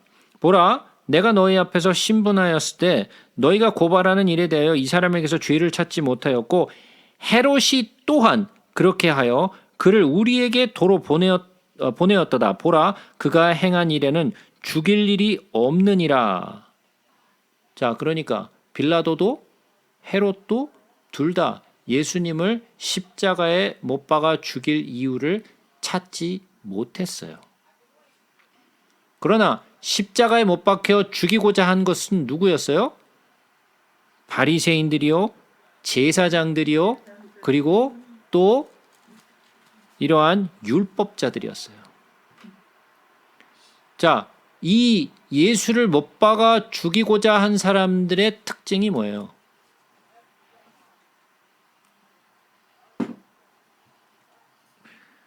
예? 말씀을 안다고 하는 사람. 그렇죠. 말씀을 안다라고 하는 사람들이고 율법을 철저하게 지키는 사람들이에요. 율법을 철저하게 지키고 율법에 대해서 가르치고 율법을 행하는 자들이었어요. 근데 그들이 그 율법을 주시고 율법을 행하라 하신 하나님을 잡아 죽이기에 가장 앞장섰던 자들이에요. 이게 가장 무서운 거예요. 무리들은 이 선동가들에 의해서 이 제사장들과 율법사들과 이 바리새인들의 선동에 이끌려서 그들은 소리를 쳤던 것이고 진짜 그 선동의 앞장을 선 자들은 모두가 유대인들의 지도자격인 사람, 즉 다시 말해서 바리새인들과 제사장들과 율법사들이었어요. 이게 무서운 거예요. 오히려 아무것도 모르는 사람이면 모르는데 조금 안다 하는 사람이 예수를 잡아 죽이더라라는 거예요. 우리는 이 부분에 대해서 정말 다시 한번 생각해 봐야 돼요. 다시 요한복음으로 돌아옵니다.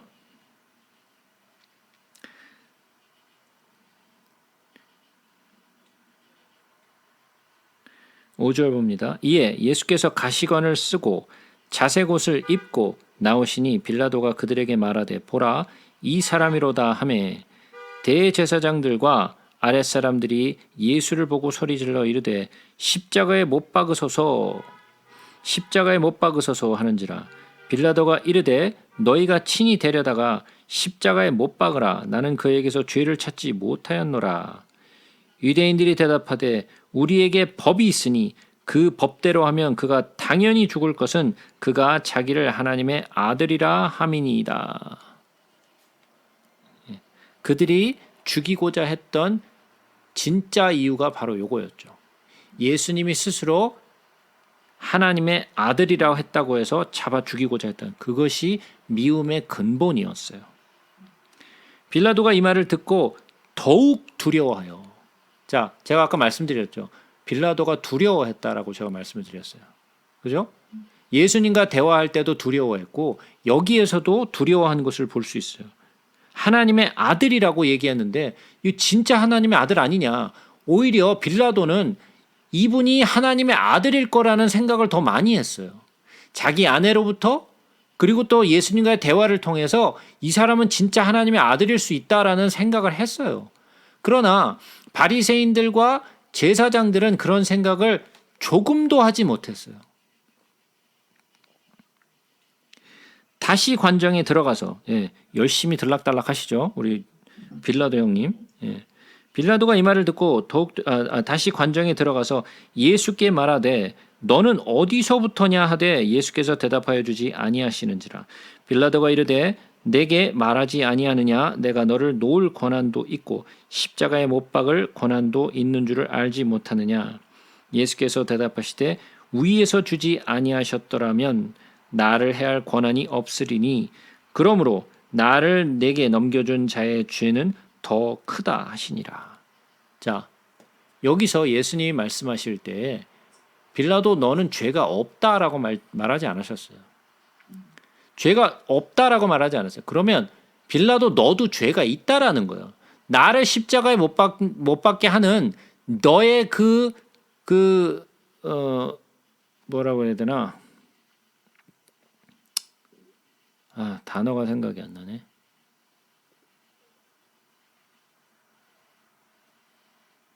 네, 행위? 뭐 행위가 아니라 그런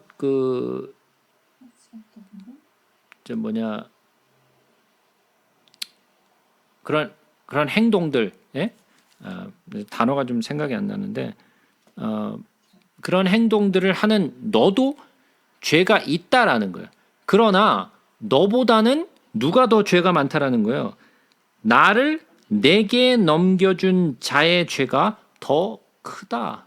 즉 다시 말해서 제사장들과 바리새인들과 율법사들과 이 유대인들이 너보다 죄가 더 많다라는 거예요. 자, 제가 아까 물었죠. 진짜 본디오 빌라도에게 고난을 받아서 십자가에 못 박혀 죽으시고 아니라고. 이러함으로 빌라도가 예수를 놓으려고 힘썼으나 힘을 많이 썼어요. 진짜로. 그러나 그 힘쓴 것 자체가 의미가 없다라는 거예요.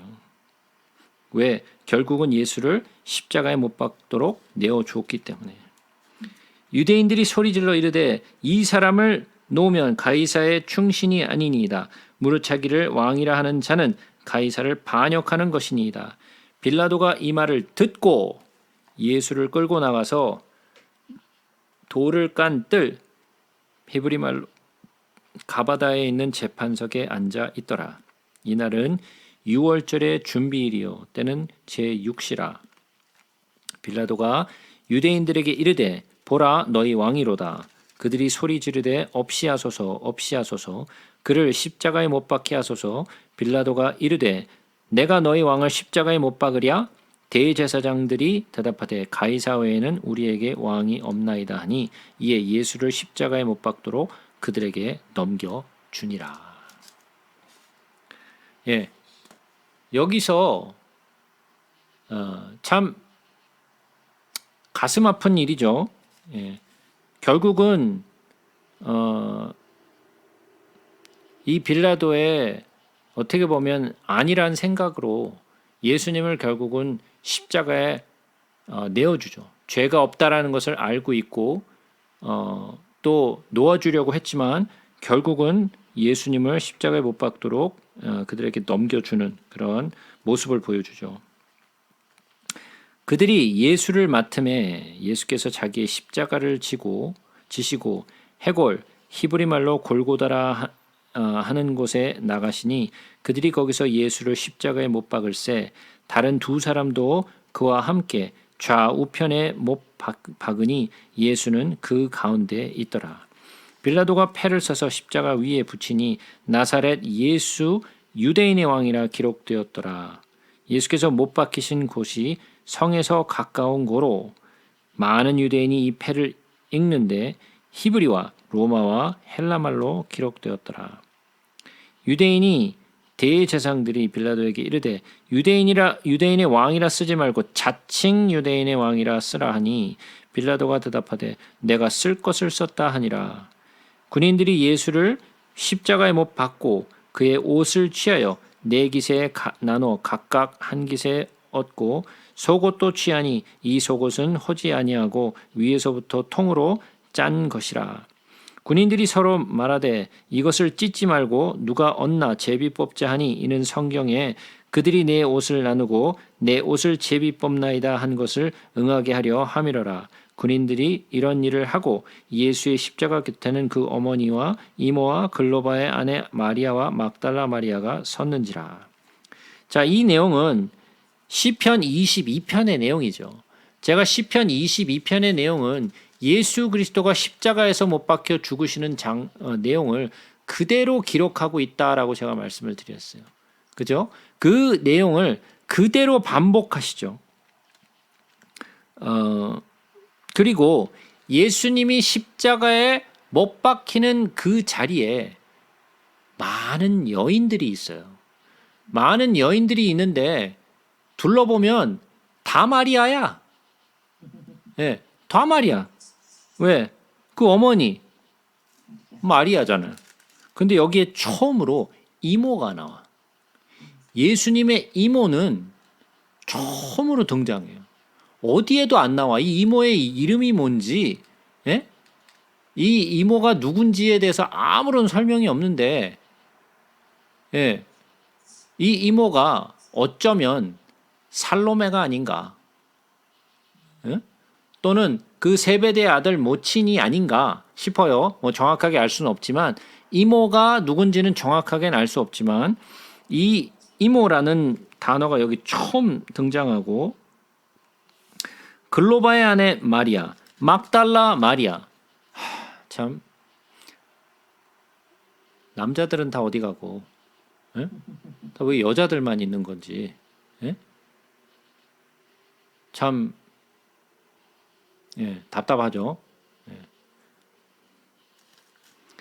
예수께서 자기의 어머니와 사랑하는 제자가 곁에 서 있는 것을 보고 자기 어머니께 말씀하시되 여자여 보소서 아들이니이다 하시고, 이 제자는 요한이죠. 남자 하나 그래도 하나 있어요. 그죠? 한 사람 남자 요한, 이 제자 요한이 거기 섰었죠. 또 그 제자에게 이르되 보라 내 어머니라 하신데 그때부터 그 제자가 자기 집에 모시니라. 그 후에 예수께서 모든 일이 이미 이루어진 줄을 아시고, 그러니까 예수님이 태초 이전부터 계획하셨던 모든 일이 이미 이루어진 거죠. 즉 십자가에 못 박혀 죽으시는 일은 태초 이전부터 계획된 일이었어요.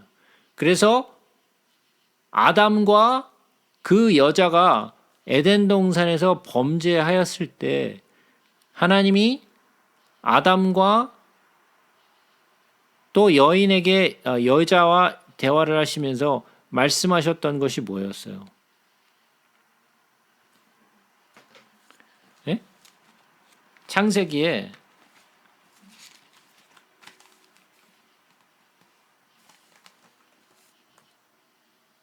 뱀에게 하셨던 말씀이 뭐였어요? 내가 너로 여자와 원수가 되게 하고 내 후손도 여자의 후손과 원수가 되게 하리니 여자의 후손은 내 머리를 상하게 할 것이요 너는 그의 발꿈치를 상하게 할 것이니라.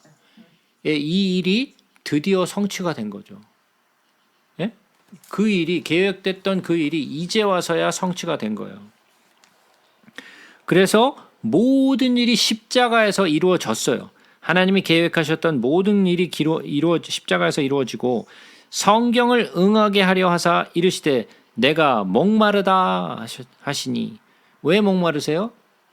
번제단에서 그가 희생 제물로 태워지셨죠. 번제단에서 태워졌던 그 희생 양처럼 번제단의 양으로 예수님이 십자가에서 태워주셨어요. 그래서 목마르다 하셨어요. 거기 신 포도주가 가득히 담긴 그릇이 있는지라 사람들이 신 포도주를 적신 해면을 우슬초에 메어 예수의 입에 대니. 제가 왜 우슬초에 이것을 대어서 주었는지는 레위기를 설명하면서 제가 설명을 드렸었어요. 그죠? 우슬초에 피를 뿌리는 피를 이렇게 담갔다가 피를 뿌리는 것 내용이 나오죠. 예수께서 신 포도주를 받으신 후에 이르시되 다 이루었다. 다 이루었다. 자, 예수님이 모든 것을 십자가에서 이루세요. 여기에서 드디어 우리의 모든 죄, 아담의 죄로부터 시작되었던 모든 죄가 여기서 이제 깨끗하게 청소가 되죠. 예? 예수님이 그 일을 이루세요. 다 이루었다. 그래서 예수님이 여기서 다 이루었다라고 말씀하시고 또 어디에서 다 이루어졌다 그러죠? 성경에 다 마쳤다라는 말이 3번 나온다라고 제가 말씀드렸어요. 어디?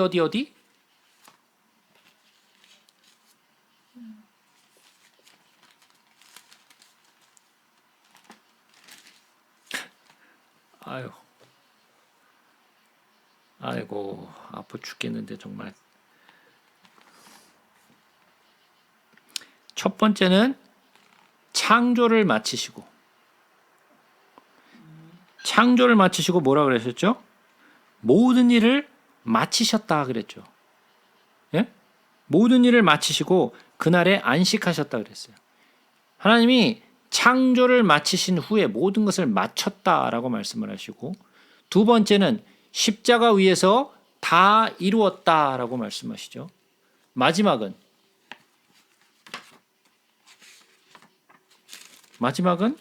요한계시록이죠. 요한계시록 22장에 뭐라고 그러시죠?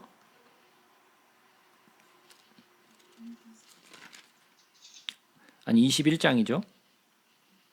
요한계시록 21장 새하늘과 새 땅이 드러나고, 요한계시록 21장 6절 또 내게 말씀하시되 이루었도다. 나는 알파와 오메가여 처음과 마지막이라 내가 생명수 샘물을 목마른 자에게 값없이 주리니. 자, 그래서 마치신 일이 3번 나와요. 처음에는 천지 창조를 마치시고, 두 번째는 십자가에서 일을 마치시고, 세 번째는 모든 것이 다 끝난 후에 이루었다. complete. 예? 그래서 두 번째 일은 십자가에서의 사건이었어요. 거기서 예수님이 하셨던 말씀이 뭐예요? 내가 다 이루었다. 그 이루었다 하시고 머리를 숙이니 영혼이 떠나가시니라. 여기서 영혼이 떠나가셨다라는 것은 그의 스피릿이 떠나갔다라는 거예요. 이날은 준비일이라. 유대인들은 그 안식일이 큰 날이므로 그 안식일에 시체를 십자가에 두지 아니하려 하여 빌라도에게 그들의 다리를 꺾어 시체를 치워달라 하니. 왜 지금 시체를 치워달라는 거예요? 지금 큰 날, 즉 다시 말해서 6월절 식사를 하러 들어가야 되는데 이 시체를 빨리 치워야 돼. 이 부정한 것들을 빨리 치워야 되기 때문에 빨리 다리를 꺾어서라도 치워버려라는 거예요. 왜 다리를 꺾느냐? 그때 당시에 그 십자가에 못 박힌 사람들은 양쪽에 이렇게 팔이 매달리고 다리가 못이 박혔잖아요. 근데 그 다리에 보면 이렇게 딛는 데가 있어요. 그 못 박힌 곳에 딛는 데가 있는데, 숨을 쉬기 위해서는 이게 몸이 이렇게 올라와야 돼요. 숨을 쉬기 위해서는 몸을 일으켜 세워야 숨을 쉴 수 있어요. 근데 다리를 부러뜨려 버리면 숨을 쉴 수가 없어. 이게 몸이 전체가 올라가고 숨을 들이마셔야 되는데 들이마실 수 없도록 다리를 부러뜨려 버리는 거예요. 그거 얼마나 잔인해. 지금 십자가에서 피가 막 물 흐르듯이 흘러가지고 사람이 빼짝빼짝 말라갔는데 거기서 지금 숨을 까딱까딱 지금 하고 있는데 그 까딱까딱 하고 있는 걸 못하게 다리를 분질러서 죽여버리라는 거야 빨리. 뭐 하려고? 6월절 식사해야 되니까 6월절 밥 먹으러 가야 되니까 밥 먹으러 들어가기 전에 빨리 이거 치워야 되니까 저 빨리 다리를 분질러뜨려서 숨 못 쉬게 해서 빨리 죽게 해라. 이게 얼마나 잔인한 거예요. 에? 아니 하다못해 개도 안 그래. 에? 아니 어떻게 율법을 따르는 그리고 하나님과 죄인들의 중보자로 서 있는 제사장들이 어떻게 그럴 수 있어요? 그런데 사람이 율법에 쩌들면 이렇게 무서운 일도 해요. 두렵지 않아 그런 게. 6월절에 식사를 하기 위해서 사람의 목숨마저 그냥 파리 목숨같이 다리를 분질러서 죽여버려라 빨리. 빨리 죽게. 이게 정말 전 상상이 안 가요.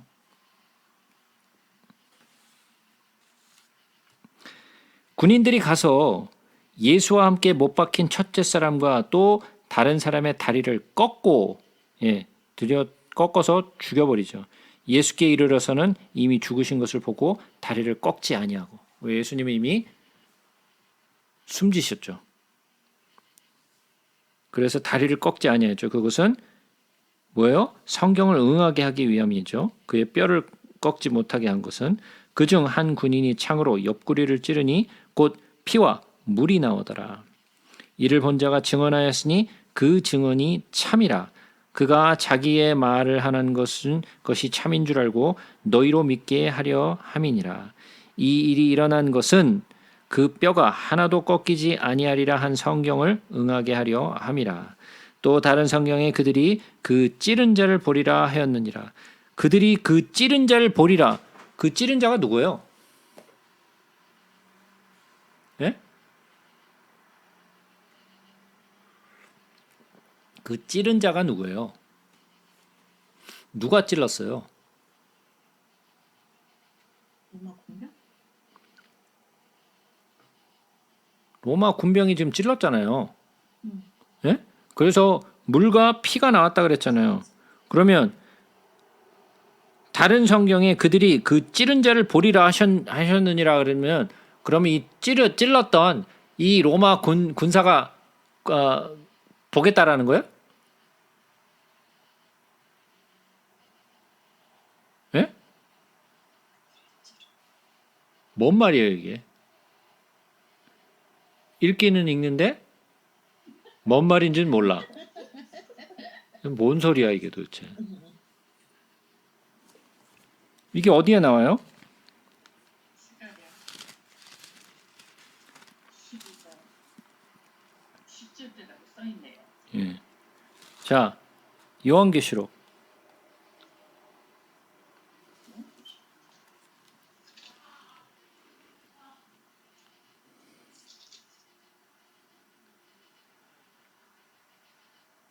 요한계시록 1장 7절부터 봅니다. 볼지어다 그가 구름을 타고 오시리라. 각 사람이 눈이 그를 보겠고 그를 찌른 자들도 볼 것이요 땅에 있는 모든 족속이 그로 말미암아 애곡하리니 그러하리라. 아멘. 그러면 그 찌른 자가 누구예요? 로마 군병이에요? 군병. 로마 군병이 보겠다는 얘기예요 지금 이게? 아니 죄를 죽인 자. 죽인 넘긴 자들. 누구냐고 그러니까.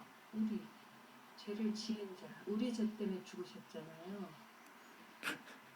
그러니까 우리에게 죄가 없으면 죽으실 이유가 없으시잖아요.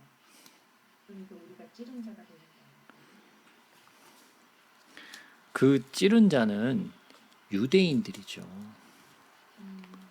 예? 그 찌른 자는 유대인들을 얘기하고 있는 거예요 지금.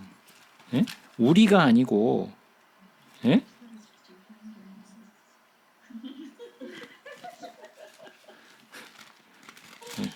여러분들이 유대인이에요?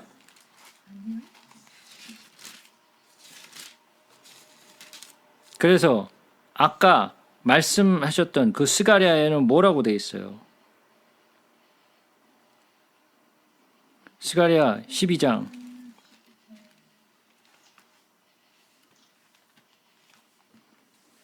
10절이죠. 내가 다윗의 집과 예루살렘 주민에게 은총과 간구하는 심령을 부어 주리니 그들이 누구예요? 다윗의 집과 예루살렘 주민. 그들이 그 찌른 바 그를 바라보고 그가 누구예요? 예수. 그를 위하여 애통하기를 독자를 위하여 애통하듯 하며 그를 위하여 통곡하기를 장자를 위하여 통곡하리로다. 이게 지금 찌른 자가 누구예요? 그러면 유대인들이에요. 로마 군병이 아니고. 예?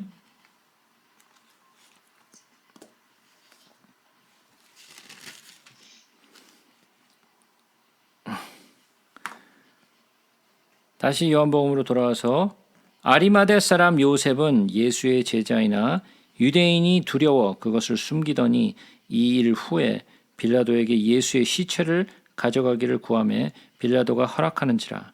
이에 가서 예수의 시체를 가져가니라. 일찍이 예수께 밤에 찾아왔던 니고데모도 몰약과 침향 섞은 것을 100리트라쯤 가지고 온지라. 이에 예수의 시체를 가져다가 유대인이 장례법대로 그 향품과 함께 세마포로 쌌더라. 예수께서 십자가에 못 박히신 곳에 동산이 있고 동산 안에 아직 사람을 장사한 일이 없는 새 무덤이 있는지라. 이날은 유대인의 준비일이요 또 무덤이 가까운 고로 예수를 거기에 두니라. 예수님이 어디에 지금 묻히세요? 동산에. 예, 제가 아까 동산에 왜 기드론 시내를 건너서 겟세만의 동산으로 가시고 왜 예수님이 동산에 장사되시는가. 그래서 제가 아담과 첫째 아담과 둘째 아담에 관한 이야기를 제가 설명을 드렸어요. 그죠? 그 이유가 바로 여기에서 설명이 돼요. 한 사람, 첫 번째 아담으로 인하여 동산, 희락이라는 곳에서 그가 하나님을 배역함으로써 죄가 사망이 이 땅에 들어오게 되고 한 사람으로 인하여 그리고 동산에서 예수 그리스도가 십자가에 못 박혀 죽으시고 장사되어서 우리의 모든 죄, 우리의 사망을 이제 해방시키셔서 우리를 구원에 이르게 하신다. 그래서 첫째 아담과 둘째 아담이 왜 이렇게 등장하는가를 우리가 알 수 있죠. 자, 일단은 오늘 여기까지 하겠습니다. 그리고 다음 시간에 우리가 요한복음을 다 마치도록 하겠습니다. 이제 한 번만 더 하면 이제 요한복음 끝나겠네요. 예.